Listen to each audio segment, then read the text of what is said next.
Hey, Mike, what do Kelly Slater and PT have in common? I don't know. They're both world champs? Nope, they both own Endless Summer box set. Oh my God, rad. You guys, you can get it too. The link's in the show notes.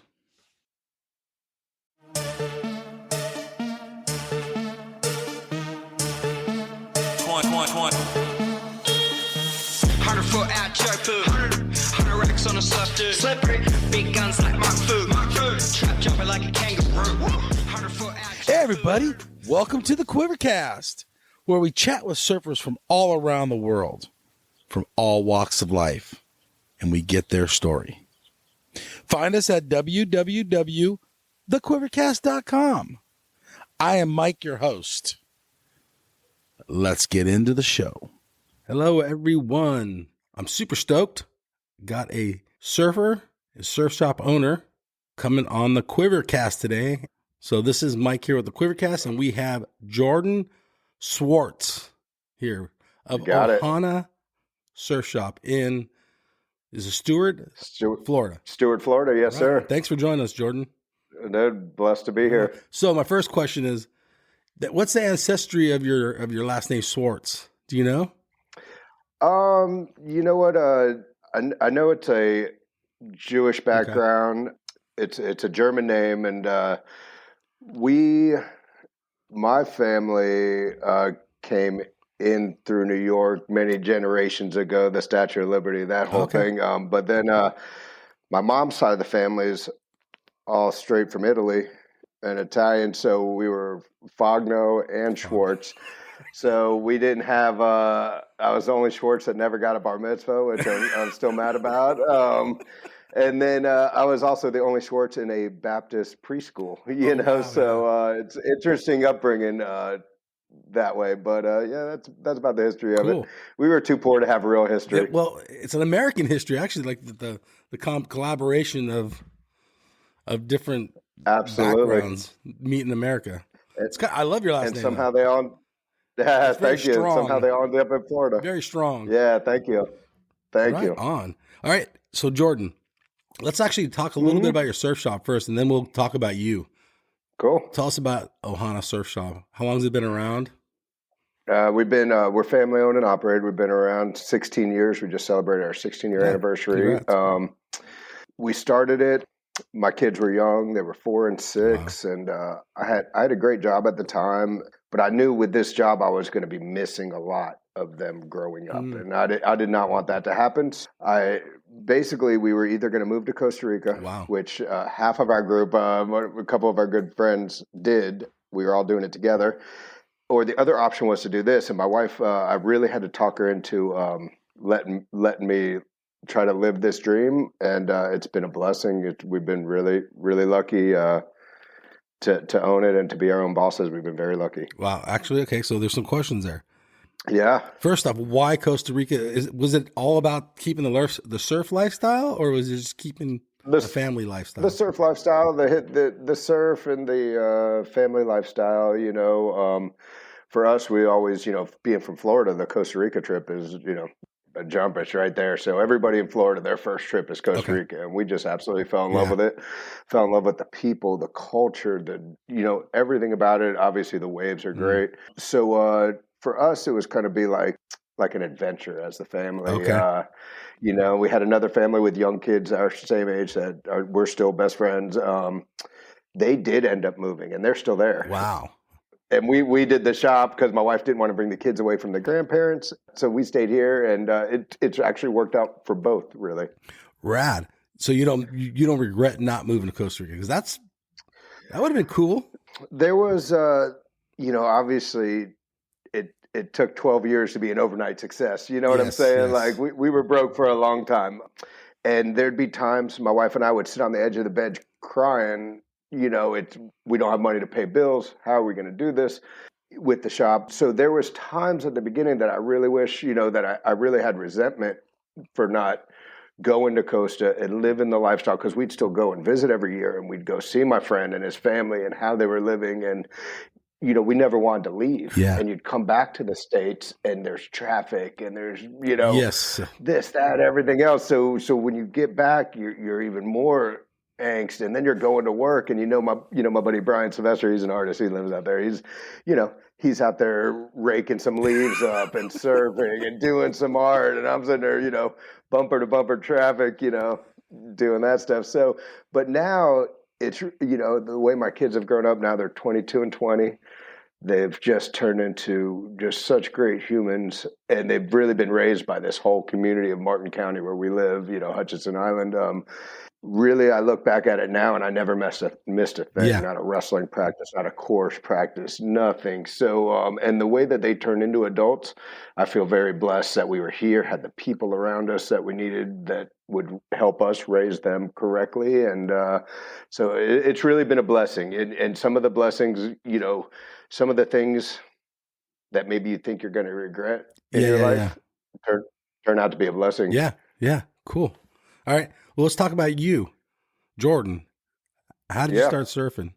I had cousins. We were living down south in South Florida, which really isn't a wave magnet. Okay. Now I'm up north. Hutchinson Island, we're the first consistent spot to get waves in Florida. Yeah. So I had some great cousins, and they had a really good friend, Charlie. And I'll never forget the first morning I went surfing because I was young. I was a grum, and they were 17, and he was pouring beer in his cereal. And I thought, wow, man, dude, look how cool this guy is, dude.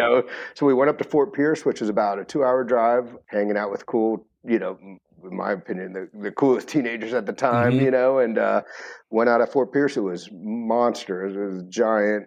Got worked a bunch of times. At that point, you just got killed by mosquitoes too. You literally in Florida, in Fort Pierce at that time was just pine trees. Now there's a state park and a break and all that stuff. You'd have to literally turn off the car and run right to the water and jump in, and you had no choice but to jump in because otherwise you were going to get carried away by mosquitoes. Yeah. So it forced me into the water. I got beat up a ton and fell in love with it and never stopped. Right on. And it's always warm water down there too, right? You don't need a wetsuit? Pretty much. Yeah. Pretty much. We're blessed. If I pretty much took California out of the loop of surfing. It's warm water destinations for me at 50 years old now. 100%. But we're able to get away with just a topper for the most part. But Northern Florida gets colder. Smyrna, Jacksonville, they're in the 50s and 60s, so they're full suits and people wear full suits around here. But we're very the Gulf Stream comes in so close here that our water stays warm. It's probably, I surfed today in a t-shirt. It was, the water was 76. Yeah. It's December, it's hard to complain. It's hard to complain. Dude, that's rad. Now you're like a teenager, just staying with the surf lifestyle. Absolutely. Where I grew up, there was a huge underground skate scene. We had a Cambodia skate ramp in South Florida, which was always on Thrasher magazine. It was just an unreal scene at that time, skating. So I really got into skating really heavy. But then I had friends that surfed, and at the beginning we would literally have to take the bus from, I lived in Davie, Florida. If anybody knows where that is, God bless you. But I lived in Davie, Florida. You'd have to take the bus to US 1 in like Andrews, and that's where the buses stopped, and you'd have to skateboard with your surfboard in hand the rest of the way to the beach for a waist-high choppy day. And then luckily, as we got older, friends started getting cars and driving, and our existence in Florida, just to know, like as a teenager growing up, you'd wake up in South Florida where I was still living, you'd wake up at 3 and 4 in the morning, get in the car, and you'd drive to Sebastian Inlet, or you'd drive to Fort Pierce. You had to drive 2, 3, 4, 4 hours sometimes to find good surf. So growing up, it was always an adventure because you were always on the road. You were always out there at dawn patrol. You just, it was a cool lifestyle. And there was a few friends that obviously I'm still, surfers always seem to stay together. Yeah. All the original group, we're still great friends, so very, very lucky that way. Now that you deal with all ages of surfers, I'm assuming at your surf shop. So I'm going to ask you a statement. And I feel the same way. When I was a kid, we would get in the car and on the weekends and go down to T Street, or we'd drive down from where I was at, a couple hours. T Street. And made a surf adventure. Are kids doing that these days? Do you see?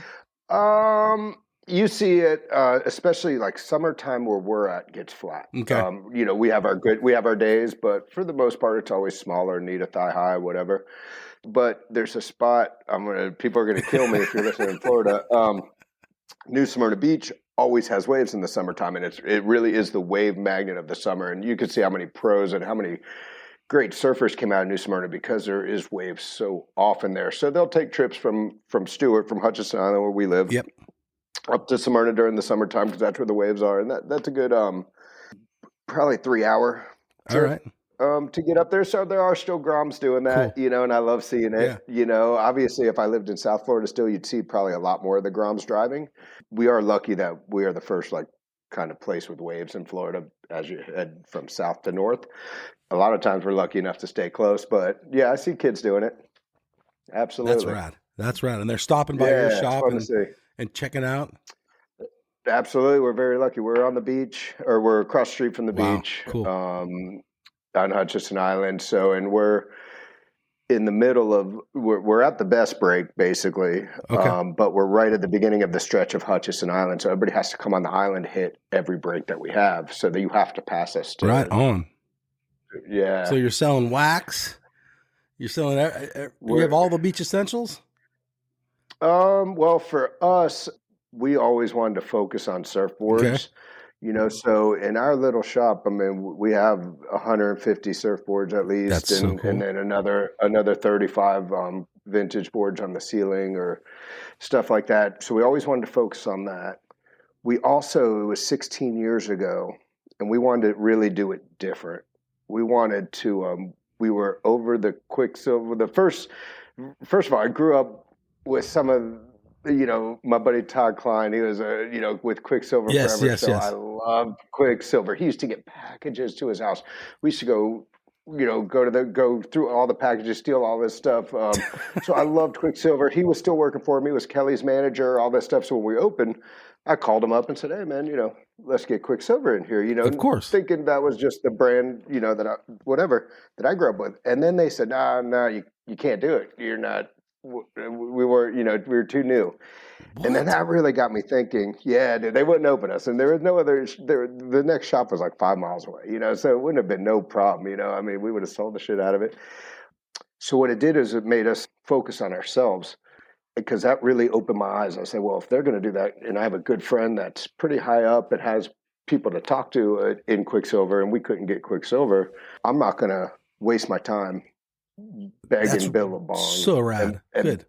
And begging O'Neill and doing that, So we really focused on Ohana and really everything, including the wetsuits. We do carry like some light Vizsla stuff, a few wetsuits here and there. Obviously glasses brands and stuff like that we carry. Yeah.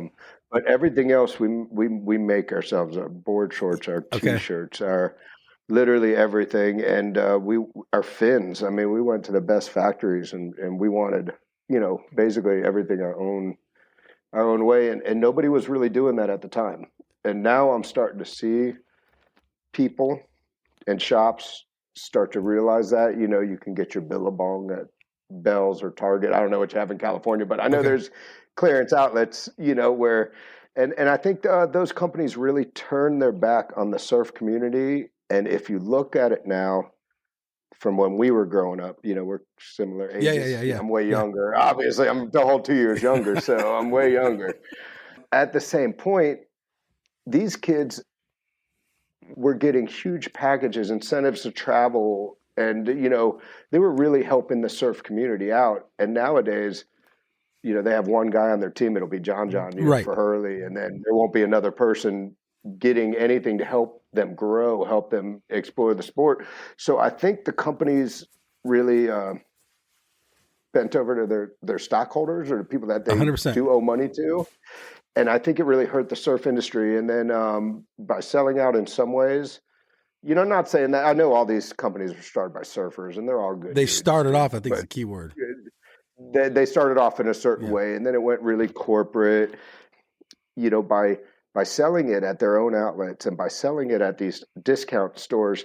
They hurt all the surf shops who made them. They would never have been, if it wasn't for the surf shops at the beginning, Jack's. I'll talk about California shops. If it wasn't for those shops in the beginning placing $15,000 Quicksilver orders, Quicksilver's gone in 1979 or wherever they started. They're not making it. The bigger stores weren't buying those brands. They had no desire for it. The only people that wanted it were us, the Groms that would see it in a magazine. We didn't have, online stuff. You'd see pictures of a shirt in a magazine. You'd be like, I need that shirt. I'm going to call up Jack's and get that order that shirt. And then when they made it, they left everybody else behind in a lot of ways, Wow. With surf magazines back in the day when we were growing up, that was like our surf Bible, I guess. That was the Bible. So when you see your favorite surfer wearing Quicksilver, Billabong, Rip Curl, so forth, we wanted, whoever our favorite surfer was, we were trying to buy the same thing. Peak wetsuits, whatever. Absolutely. And then you're right, they sold out. So you're considered a core store, I guess, right? Like core surfing. That's the best compliment that we get. That means a lot to us. We'll have people come from all over the world, all walks of life, and say, "Man, it feels good to be in a surf shop again," or "This feels like we were growing up in a surf shop." And that's what we always really wanted to focus on, dude. I didn't want, kind of the other stuff that was out there, and people could get stuff anywhere. I mean, we have people visiting from Indiana, and I love you, Indiana. Thank you. Already coming in with O'Neill Lycras on stuff like that, and they've never been to Florida or never been to, exactly. Never been anywhere in their life. And they're still coming in looking like they've been surfing for 25 years, except for maybe the haircut and the no tan. Right. But other than that, so it's really, I will say, I'll go off on a little different tangent. What's aggravating to me in some ways about these brands, and not to point anybody out, but just say like Billabong. I'm just going to pull them out of the air. And every company does it. They'll make a shirt now that's like Billabong, like with a Florida flag on it, and 100%. Shop local or something like that. And you're like, shop local. Come on now, you're putting that in Indiana. You're doing all this stuff. So, now they're starting to realize that they're missing some part of it. And trying to weasel back in, or not weasel back in. I don't mean that in a bad way. I think you're right, though. I think that's a fine word. I'm just some random podcaster guy, but I will say this: if I would have saw you in the '90s or early or late '80s or whatever, and you were wearing a Quicksilver shirt, I would know you surfed. We were kind of like, if you weren't wearing a University of Indiana shirt, because only surfers wore Quicksilver or Billabong, or then in the '90s like Counterculture and some of these other brands too that are coming. I loved Counterculture. Yeah. I loved them. The companies I loved all went out of business. Even Stussy. I see people wearing Stussy stuff, and I'm like, that started off as a surf brand. I think it has. Yeah, absolutely. It's in Target now. It's like Lululemon. Like Stussy's like. Yeah. You know what I'm saying? It's crazy where it started from to where it went to. I don't think a surfer knows or wears Stussy anymore. No. I don't think so. Stussy's lucky. I mean, he sold out and made a lot of money, I bet. Absolutely. So you can't blame him. We all want to go live on an island and, cruise the rest of our life, so. And he worked hard, I'm sure. You can't really blame him. Yeah, absolutely. Building those brands wasn't easy. No. Back at the time, you weren't doing stuff in China. You were doing stuff in a factory in LA. And you had 40 people sewing your shorts, and you were hoping to get them out in time. Now they're pre-booking 1,400 pairs of shorts and this color and this pattern and this pattern. Before you only had one pattern at the time. You buy a roll of pattern. Quicksilver had to make shirts out of it. They had to do, what I'm saying? So it was a different thing. So they did work hard to get where they were. So that's no disrespect to them that way. Is the core part of it is like with anything else. Like you watch these surfboard shapers start in their backyard building boards for friends, and then boom, they made it. They worked for it. It wasn't overnight. There's no such thing as an overnight success. But they did turn their backs. 100%. I think you're right. Okay, and I mean, I will still catch myself wanting or looking at Quicksilver stuff. Even absolutely. I don't know if there's any core businesses. You're the first one I've talked to. I mean, there's some local surf shops here that have their own T-shirts and stuff. But yeah, I went on your website this morning and I looked at your stuff. And you have wetsuits. You have your own trunks. Absolutely. Shirts. Absolutely. Shirts are pretty rad, actually. I like your shirts. Thank you, man. We try. I have good ideas, but no art. Okay. ability, and then I have buddies that have art ability, and so it's a good combination. And then my daughter's the manager of the shop, and we got two managers really, Cool. but so she's young and 20 and hip, and She knows she could tell us more than us. absolutely. Old She helps guys. out a ton. Oh, absolutely. So she helps out a lot. We try to make entertaining product, if you will. All right, cool. And then that was a conscious decision. Is that organically it happened because they said no, so you had to make it happen? Absolutely. Okay. Absolutely. We had to make it happen, and little did we know how it would work out for the better and for the future and for kind of change the way people look at some shops. I will say that since we've been open in 16 years, there's been a bunch of other shops that have popped up. Okay. They went a different route, and now they're all gone. And it's hard to follow somebody else's lead. Like, you know what I'm saying? Yeah. Like you gotta go do your own thing, because if you're waiting on these companies to take care of you or to say you're special, you're not. You know what I'm saying? You know who's special is maybe Jack's, because I just keep picking out Jack's. I don't even know why, but just because I've been in there and it's so huge, So it is. I think of those big shops. Then they love those guys, and that's where they send their pro surfers to go sign some autographs and stuff like that. But still, any shop that was like my size of shop, they're not sending anybody there. John John's not coming to Florida to sign autographs at a little shop. We've been lucky. We've been blessed with the people that have come in, and they've all come in organically. We haven't had people because we don't have the brands. Yeah. You know what I'm saying? Yeah. So the people we've had come in has just been amazing. Actually, so what I'm seeing, going back to the Quicksilver, Billabong, blah, blah, blah, guys that are surfers are actually starting their own business, like John. He's kind of being... Absolutely. Those things are great, and I love it. I have I'm going to name drop my buddy Dustin Howard. He started a brand called Last Local. Okay. And it's the best, dude. And he's the funniest guy you've ever met. And the Last Local brand is just blowing up. And he does funny stuff. He does, your state's great, don't move here. You know what I'm saying? Which you can wear in California, you can wear it here. Yeah. So it's called like Last Local, like you are officially the last California, the last, Floridian to stand, but he'll have shirts, and my favorite shirt that says, "Sorry, bro, the boat's full." You know what I'm saying? Like, it's like, because everyone's asking you to get on a boat in Florida. Come on, dude, take me and my girlfriend and my two cousins and everybody else. You're like, "Sorry, bro, boat's full." That's funny. So those little underground companies, I'm all for them. I love them. Yeah. I'm absolutely all for those guys. Yeah, totally. Okay, now your shop being organic, how are you a shaper, or how do you pick what boards you're bringing in to your shop? So how do we start with just growing up at surfing. I lived in New Smyrna Beach for a long time, so there was a lot of great shapers in that area. Yeah, of course. Then that we became friends with and would surf, and then when I moved here, there were shapers in Stewart, and Stewart's really like where we live right now is going to blow up. You're gonna see a lot of stuff out of Stewart really soon. Paul from Ghetto House Glassing out in California. I know Ghetto House. He just moved to Stewart, and he's working under that label and doing some things. And they just have a coalition of shapers right now that are really starting to do great things together. But the surfboards we chose, we wanted Florida shapers. Okay. We were going to do these are Florida waves. We wanted Florida shapers. And that was our only goal. That was it. So we brought in Craig Cronin. We brought in the people that we really thought were. Craig was really young. He shapes Cronin surfboards.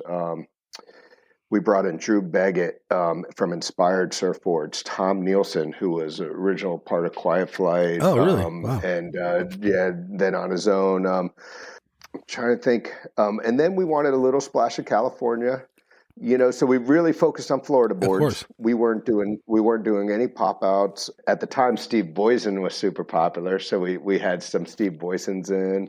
Now, basically, we have the who's who of like Florida shapers. Right. We have Ricky Carroll, who's unreal. Mike Carroll from Stewart Surfboard, not related, but Stoke Surfboards. He's right here in Stewart. Paul from Ghetto House. Tom Nielsen, Tony from Clean Ocean Surf, Mike Wisnett, like the legends of Florida we carry. But then we also carry Sharp Eyes. I've always loved Marcio. Oh, okay.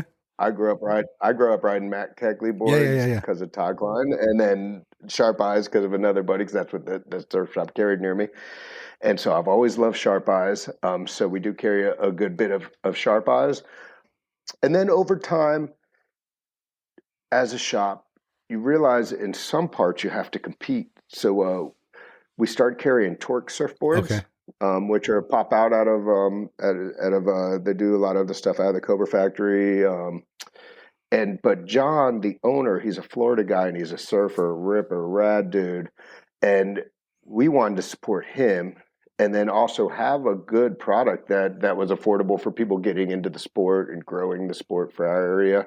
So we do carry Torque surfboards, and they've been so great to us. They've been John's just a unreal guy. When we were broke, he would put 30 boards in the shop, cool. And pay me when you can. Okay, even when I owed him $10,000, he'd be like, "You need more boards? Listen, you're going to catch up. You're going to get there." And it was really, he really helped keep us alive for a while.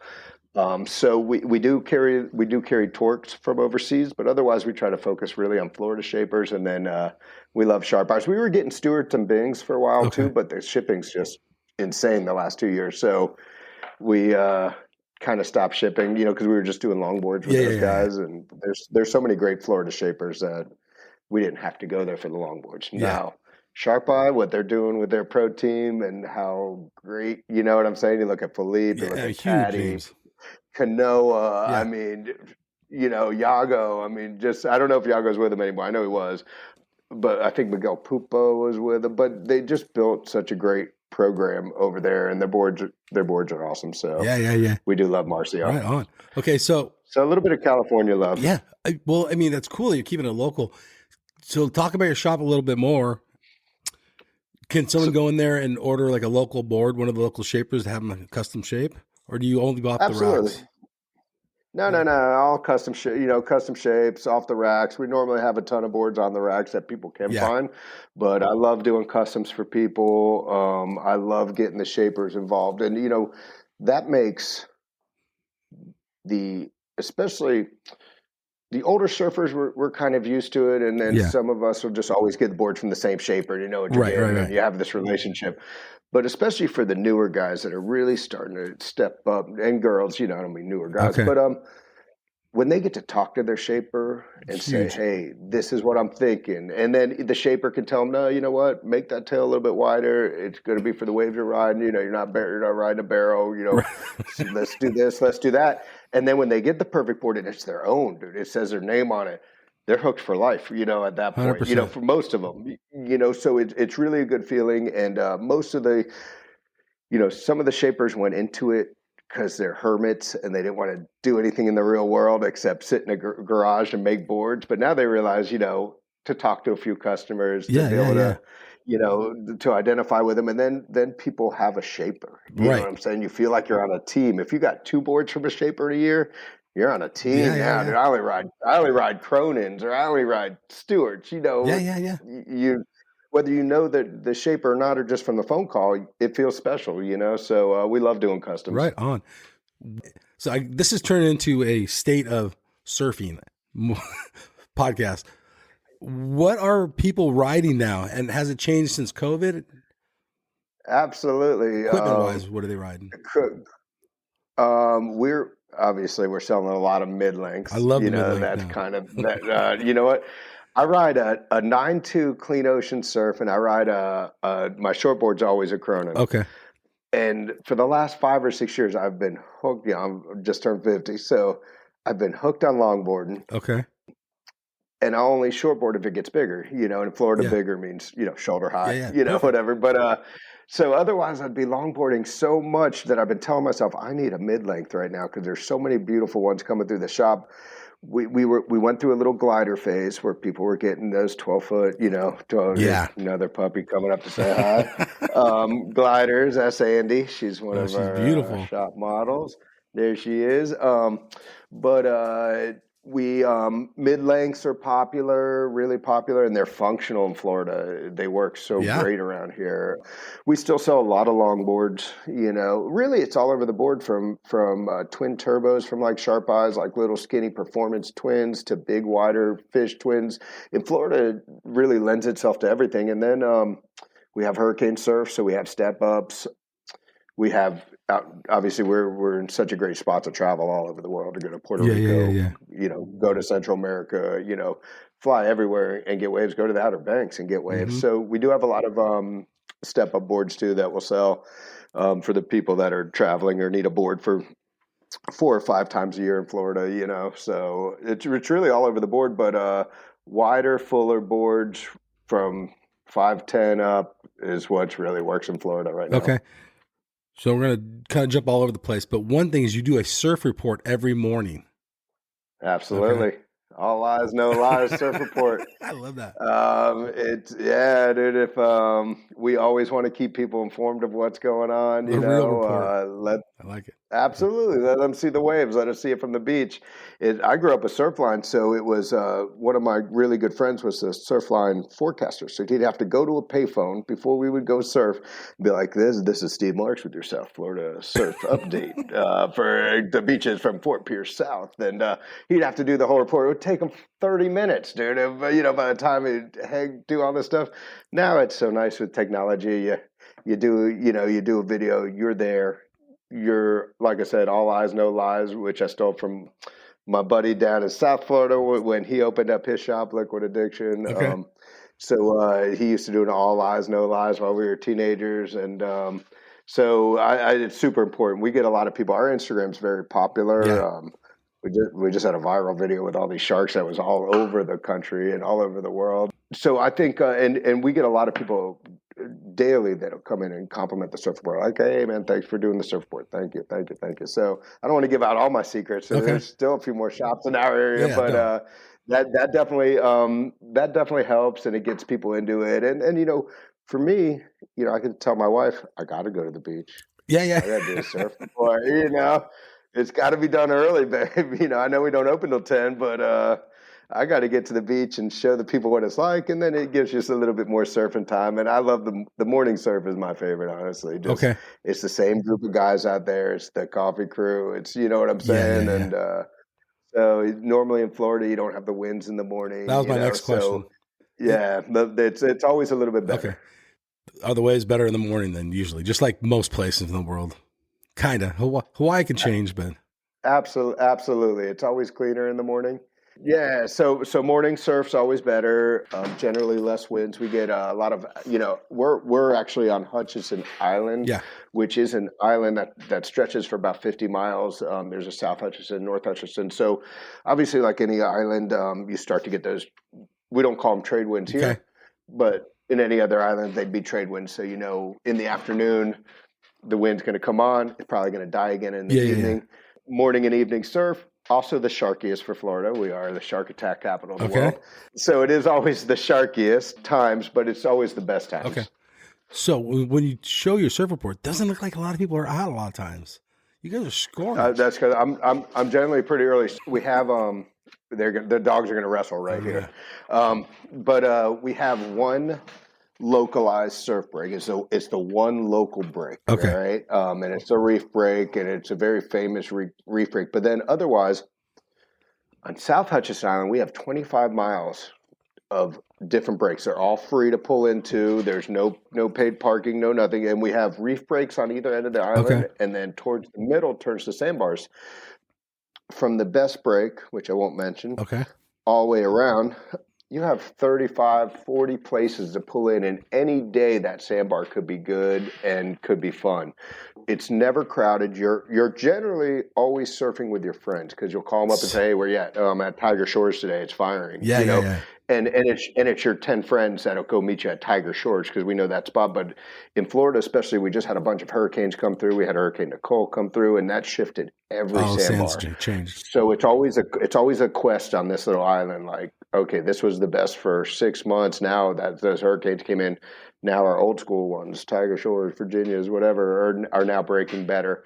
So it's always a search. So that's why it always looks like we're never crowded. Yeah. There are times people in the water, but it's not nuts. It's never nutty. It's very peaceful around So here. lucky. So lucky. You don't have that. You know, the one break you do have, and you will get it. And don't bring your paddleboard out. Good. Don't park up front. You know, there's a lot of things that etiquette. You don't do. They're etiquette, and they'll tell you about it. It's a peanut gallery, and it's a walkway that you have to walk up and pass on a boardwalk before you walk downstairs. You don't get through it. Like if they don't know you, you don't get through it. But every other break is the most peaceful, easy, spread out break you can imagine. You know, so we're very lucky. On your island, let's talk about localism. Mm-hmm. Now you're the surf shop guy, so you're gonna probably keep it clean. Is there like a core group? Just like you said, you have to walk past that are going to kick you out. There is definitely a core group that way. There's so many great surfers that have come out of this area and come out of Florida. It's amazing what Florida surfers could do. But amazing, by the way. Yes, you're right. Yeah, there is definitely a core group. You'll only get hassled at one spot though. The other core group will sometimes spread out to other spots, but they're so peaceful and easy there. They understand what's going on there. And really at this spot, it's a reef break, so it is dangerous. There is rocks up. You know, there is hidden dangers there too. It's a worm reef rock, and you don't see half the rock. So if you don't know the area, you can be hurt there. And it is important to keep that part local. It's so special to everybody. There's been, I mean, you can't count the number of paddle outs that have been there, the barbecues, the families, so it is very special. That is the heavy local, probably one of the heaviest spots in Florida as far as true localism. Like don't even walk up here. You know what I'm saying? Kind of thing. Yeah. But then, like I said, everything else, man, is a piece of cake. Like people are like, sorry, to be head high and barreling, and then, someone to pow out and you'll still be like, sorry, dude, so it's really super easy. And we've tried to raise a culture of people that have fun. We have fun at the shop. We really try to. We throw a lot of concerts. We throw we do the Single Fin Showdown, which is called by ESM the largest non-pro surf event in Florida, and it's just a fun contest. Like people will drink beer out in the water. Cool. People will, but we made it fun. But at the same point, Corey and Shea Lopez have both surfed it. CJ Hopgood. Aaron Cormack, like we've had big names there that have come and surfed this event for no reason, for fun, for shits and giggles, So and just for fun, So we've been very lucky that way. So we've always tried to preach the fun part of it. Okay. My kids never let them grow up surfing the localized spot. Just because I didn't want them to see that side of it. Not that it would ever be directed to them, because we're friends with everybody. We're friends with every shop, every surfer out there. I mean, we've been there 16 years. It's a small town, too. So they're friends with everybody. But I just never let them see that because I didn't want them to see the other side. Not that, like I said, it would be directed to them. But I didn't want to see it directed to other people and then maybe turn them off or turn them that way. Okay. If you know what I mean. You know what I'm saying? Localism is good at, at Pipeline, you're going to die. Yeah. No, you need to have locals running the lineup. Trestles, you need to have some locals there. The wave's not deadly, but the crowds are deadly. You know what I'm saying? So there has to be some order at most places. But where we're at, it's sandbars. Yeah. You can find what I'm saying? Beach by yourself. Yeah, dude. So you don't have to really stress about that. So very lucky. So is it you put it on by yourself? The surf shop, the contest you have? So what? Was that a collaboration? What we did was when we started the shop. Yeah. We really wanted to show our kids, they were 4 and 6. We want to say, listen, we're we want to make money. Obviously, I want to retire one day. But we wanted to show them there's a ton of stuff we could do in this community that nobody was doing. There was really only one surf shop at the time. Okay. And it was and they're nice now, but it was the cool guy surf shop. You'd go in and back, I know that shop. I've been in here 25 times. I bought 15 board from you. Like, say hello. Okay, I get you. Like anything. You know what I'm saying? So we wanted to show them, like, look, we want to make money. Obviously, we're capitalists. We want to survive. Yeah. But at the same point, there's a lot we can do in this community. So we started off doing this contest to raise money for the United Way, of Martin County, which in 3 years of this contest, starting it off the Single Fin Showdown, we raised $40,000. Wow, it's huge. Which we thought that was great. And then, unfortunately, one of our team riders and employees, Brooke Thabit, when she was 17, dove into shallow water, broke her neck, and she's still paralyzed now. But she's doing amazing. She graduated from SCAD. She's got a career in interior designing. She's just an amazing person, amazing girl. And so then we started raising money for her. And then once people, and everybody knew Brooke, everybody loved Brooke. And once they found out like how important that was, the contest just grew immensely to where we started a fishing tournament for her as well. And so through the 10 years since it's been 10 years since her what she calls her life date, where she was paralyzed, we've raised over $500,000 for her. That's awesome. Put a pool and put an outdoor speaker. I mean, you name what we did, we were able to do it. Pay for school, pay for surgeries. Wow. And the community really came together for that. That's been a blessing, and I think that really, plus the fun aspect of it, really helped the day at the beach contest grow. Yeah. It's a day at the beach. We always had music there, and then through the shop, we realized how important it was to give back. So we started the Special Olympic Surf Program, which started right here in Martin County with our shop. We took 10 kids from the swimming team. We invited them, took them surfing. Then we invited the Special Olympics out to see what we did. Cool. We ran our own contest. We weren't allowed to give them ribbons or medals. It wasn't sanctioned by the Special Olympics. They loved us so much. The next year they sanctioned us. We got 2 other counties involved, Palm Beach and Broward County, which are still involved. Those guys are great. Now it's like 25 counties. Wow. They did a World Games at Disney this year and in the wave park there. And it went nationwide, which is something that we started at the shop. We brought Surfers for Autism to Stewart for the first time ever. We didn't start that program, but we were able to bring it to Stewart and make it a huge event in Stewart. And now we're working closely with Gold Star Families with Operation 300, where we take 40 kids every other month from Gold Star Families, people who have lost, their mom or dad in war. And they come from Michigan. They come from Texas. Some of them have never seen the beach before. And we take them all surfing, about 40 kids every couple months. We were just blessed to do with No Boundaries Veterans Organization. Called us up out of the blue just a month ago and said, listen, I got 10 vets that are amputees that are, back from war that have disabilities. Will you please take them surfing? We're like, absolutely. So we were just able to do that. And those little things, I mean, we've watched our kids. We've watched this whole community because we always have kids with special needs in our surf camp. Okay. Like we always put them in there so our young counselors work with them. The young kids get to see them.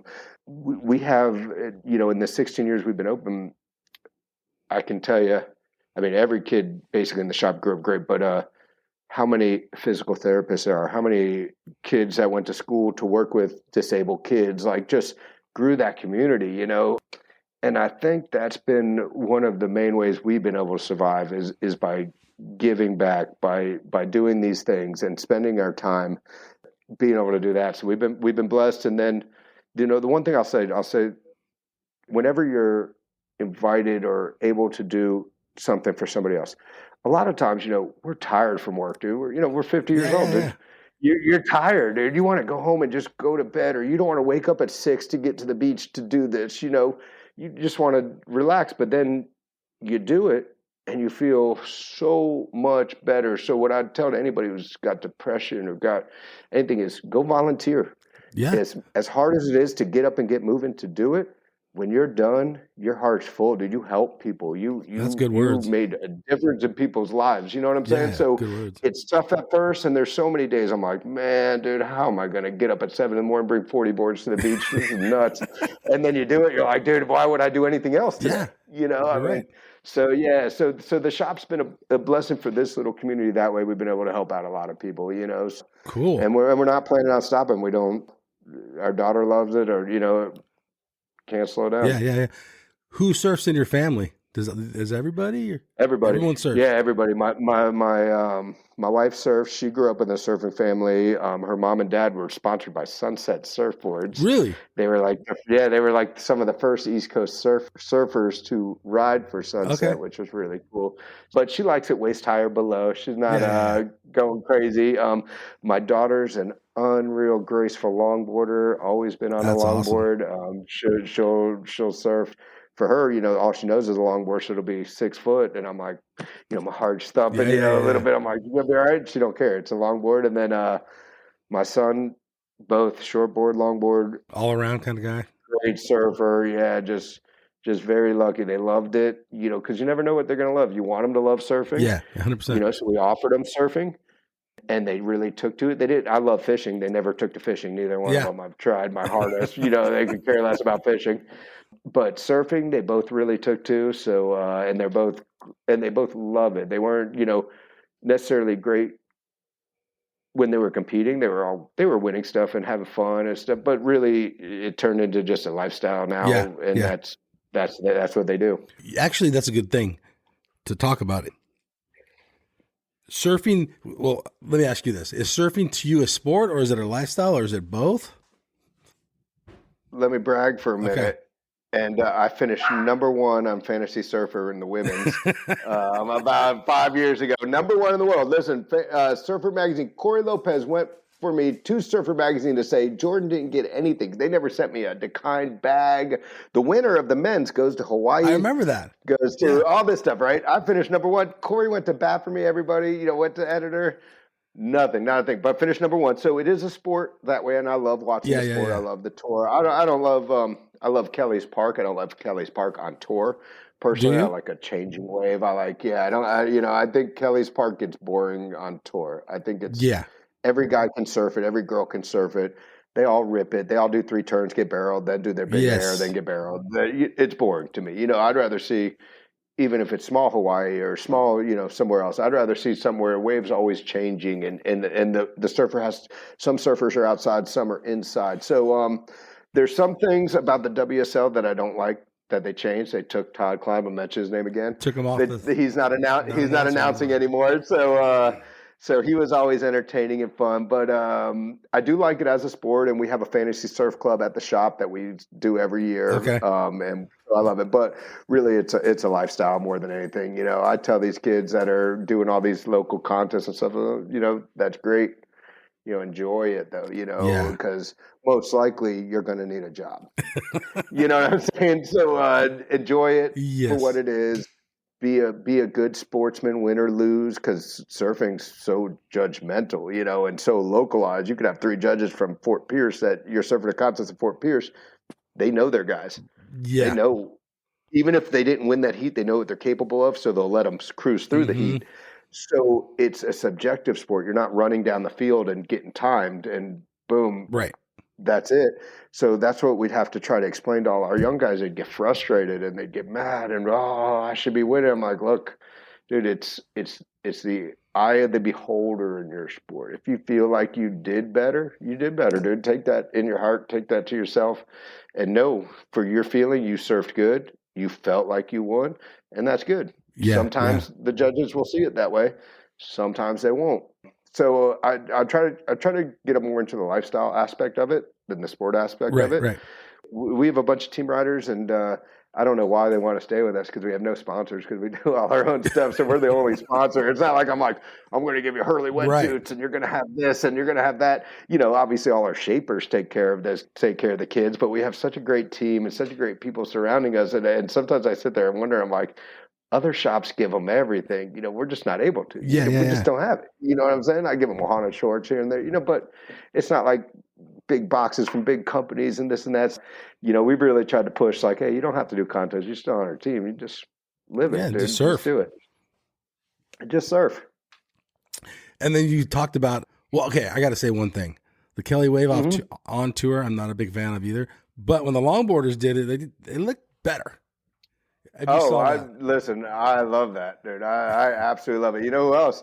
G Love's surfing it. Me, and I don't know if you listen to G Love's music or whatever, I know but he is now, but great dude, great musician. Yeah. Totally know And he is. he comes to Florida. He'll come stop by every time we'll go surfing and stuff. So he's a really good surfer. Cool. And like when I talk to him about that wave and how amazing it was in his session, you know, so I love that when I see like Drew Brees surfing that wave. Like Yeah. people that may be in the ocean, not G Love, he's a good surfer. Yeah. But take Drew Brees. Maybe in the ocean, he's not going to be as adept to what he's able to do, but in the park, in the controlled circumstances, and you can get a barrel. Yeah. And you could have that feeling, that rush, dude, that's like nothing else. Kelly's parks, all these parks are amazing, and I love them, and I want them to pop up everywhere. Do you? I absolutely do. I don't think it's hurting surfing.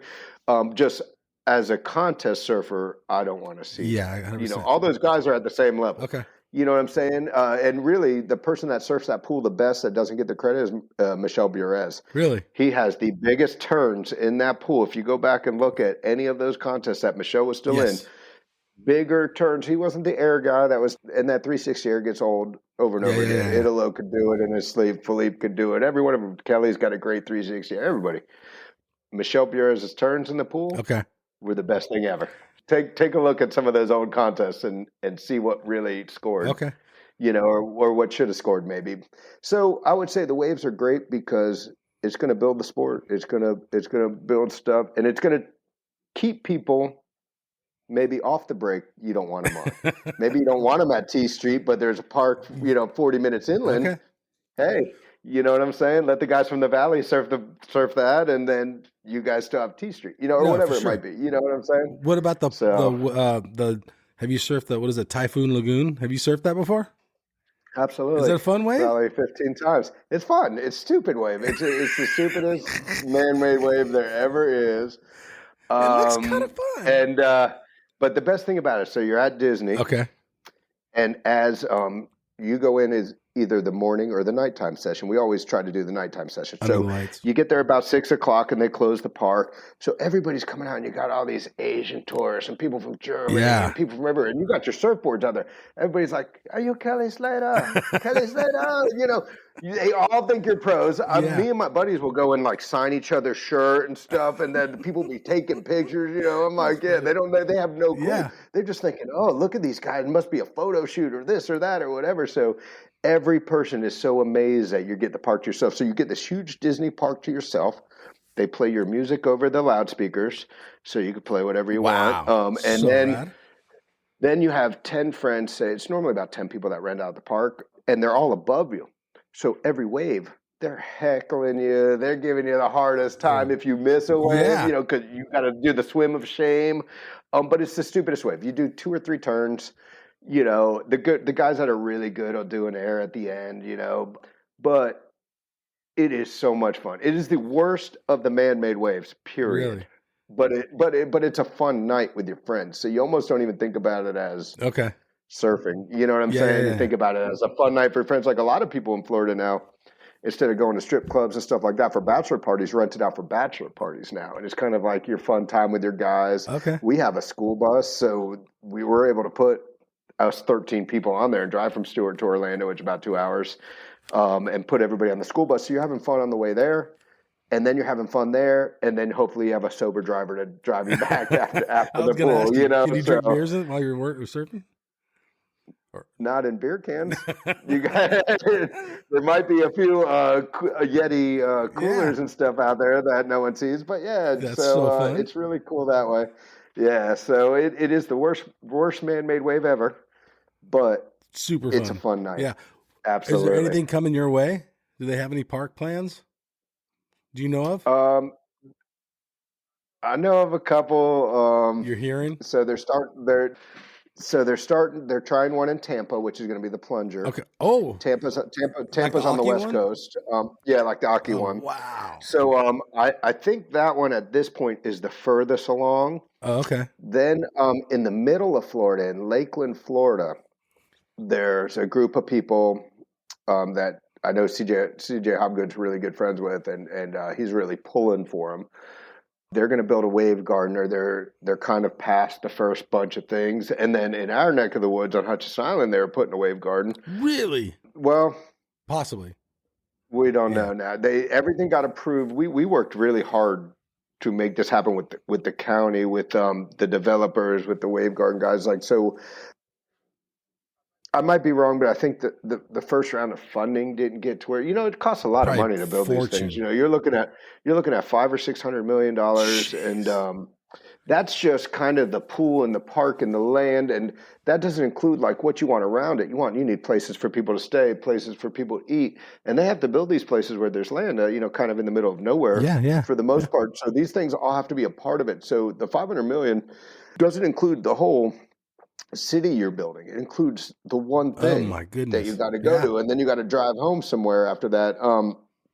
And with this economy, obviously, the last 2 years, it's been people are really tight with their money. Okay. 2 years ago when they started this one in Fort Pierce, there was a lot of energy. Dude. We were drawing a lot of attention. We were getting a lot of energy.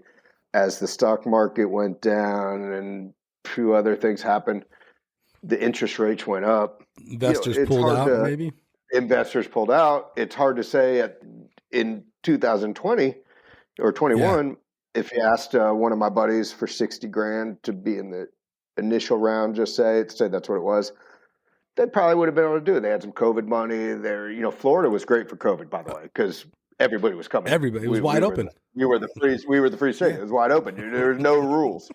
So you could go to the beach, you can go to a club, you can go to a concert, you can go to a football game. No one cared. So it was great for Florida. So a lot of people have money, and a lot of people are making money, whether you're building pools, doing houses, doing this. Your house went up in value a ton. So people were taking out money. And then kind of when they needed the money for the park, I think the interest rate spiked. And then you start thinking, well, shit, I'm going to give 60 grand. Now it's at 10%.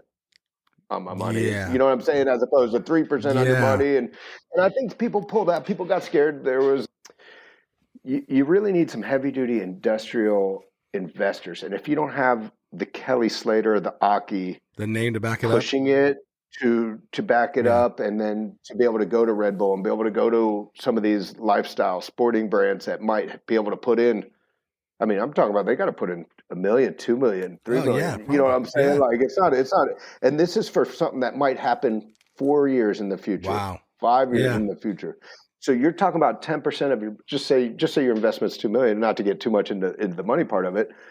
And it's at 10% interest right now to borrow hard cash. Now you're 4 years into paying 10% interest on $2 million that you haven't made a penny from yet. You're waiting to make your money back.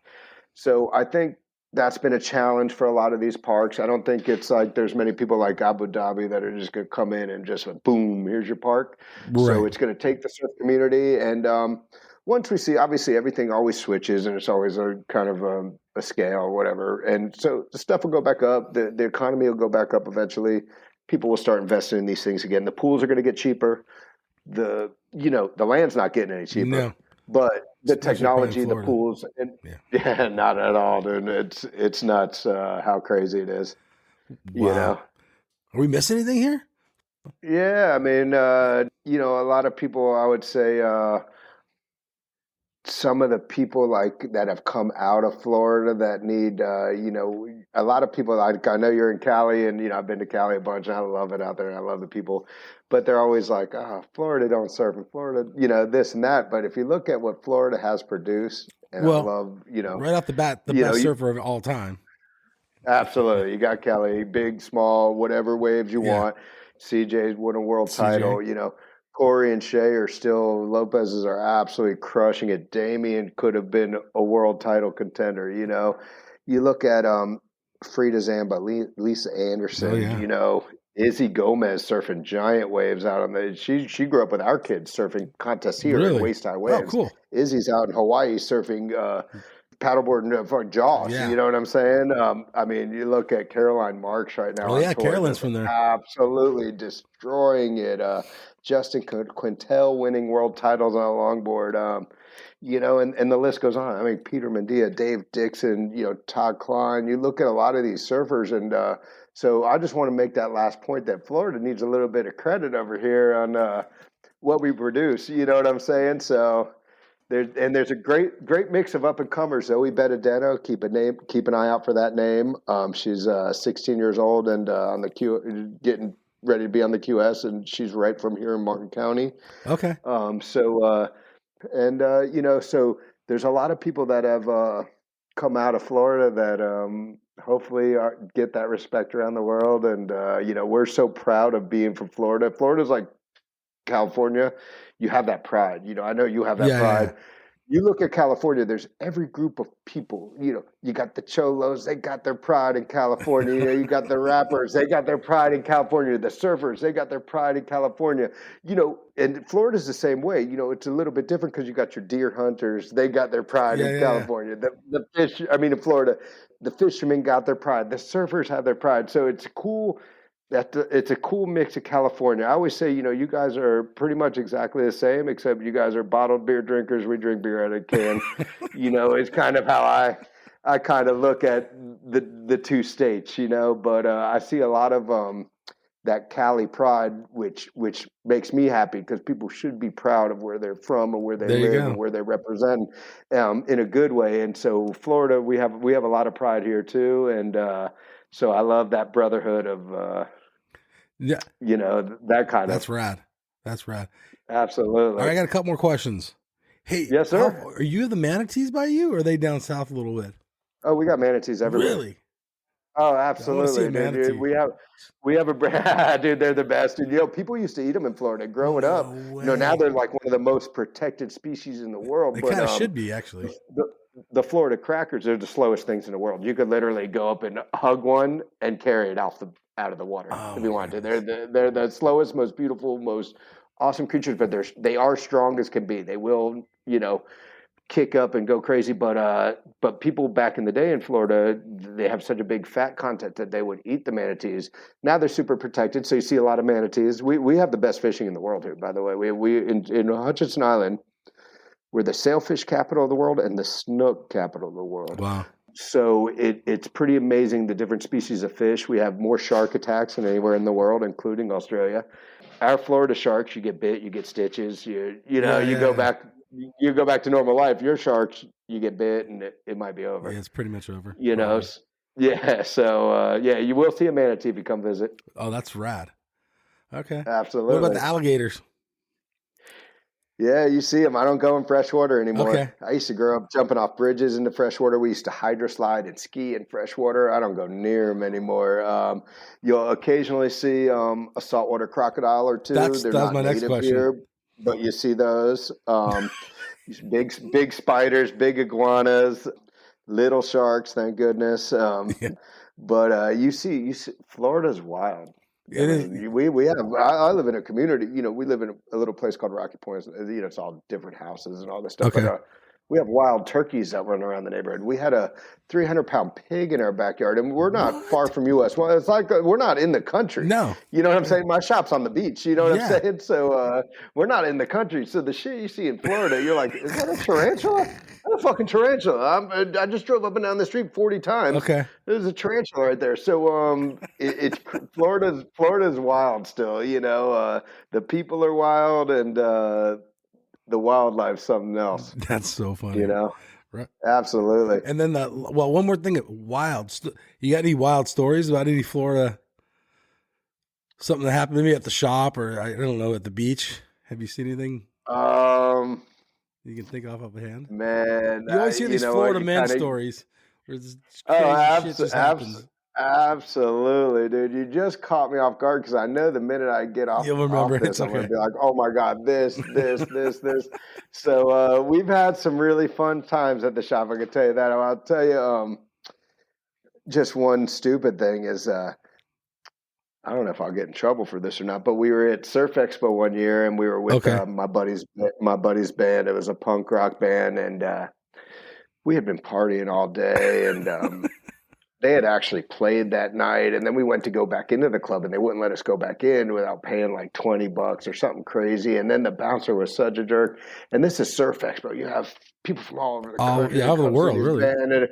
And my buddy ran around the side of the club, cut the power to it, and then we took off. But we were in his van with his trailer, pulling all his equipment, that's funny. trying to escape from these bouncers banging on the doors and everything. And you're in Orlando. There's traffic at 2 a.m, dude. You can't get nowhere. We're like, come on, green light, let's go. That's funny. You know, so just stupid shit like that. But you know, I know I'm gonna have a million stories after this, but that's funny. You know, I can't think of any right now.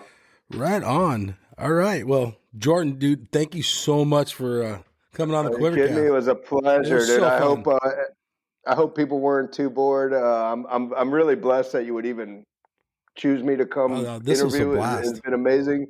Yeah, it really has been amazing. Check out ohanasurfshop.com 100% for all your online purchases. I'll put that on the show notes. And listen, if you come to Florida, we have the best fishing. We have good surfing. I don't want to say the best surfing, but you'll definitely have waves in board shorts. That's no nice. matter what time you come. You come in February and you're in board shorts. You know what I'm saying? Like today, I wore a t-shirt. You guys will be surprised how much fun it is out here and how laid back it is. You know, so I hope, man, I'm blessed that you let me on, and I can't thank you enough, brother. Dude, thank you so much, Jordan. All right, this is Mike and Jordan, and we're out of here. Woo! 100-foot out choke food, 100 racks on a surf, dude. Slippery, big guns like Mark Fu. Trap jumping like a kangaroo. 100-foot out choke food, 100 racks on a surf, dude. Slippery, big guns like Mark Fu. Trap jumping like a kangaroo. You know we don't fuck with no kooks. You boo on my didgeridoo. They calling me dude, I'm stacking the loot. I'm ripping your chick in the coop. She grabbing a hold of my leggy. They jelly, they Gucci my weddy. The fridge of Giuseppe, the chain is so heavy, she think that I'm charging the Eddie. 100-foot out choke poo, 100 racks on a surf, dude. Slippery, big guns like Mark Fu. Trap jumping like a kangaroo. 100-foot out choke poo, 100 racks on a surf, dude. Slippery, big guns like Mark Fu. Trap jumping like a kangaroo. Surf trap, I'm stacking that money. Four shorts, a red Ferrari. He starts to calling me Dundee. Diamonds are surfing McFlurry. She want me to teach her to surf. Splash, I'm pulling up, ripping the verse. I'm leaving these kooks in the hearse. They get moved 100 foot on their head, they get work. 100 foot out, choke poo. 100 racks on a surf, dude. Slippery, big guns like Mark Fu. Trap jumping like a kangaroo. 100 foot out, choke poo. 100 racks on a surf, dude. Slippery, big guns like Mark Fu. Trap jumping like a kangaroo. You know we don't fuck with no kooks. You know we don't fuck with no kooks. They calling me dude, I'm stacking the loot. I'm ripping your chick in the coop. You know we don't fuck with no kooks. You know we don't fuck with no kooks. They calling me dude, I'm stacking the loot. I'm ripping your chick in the coop.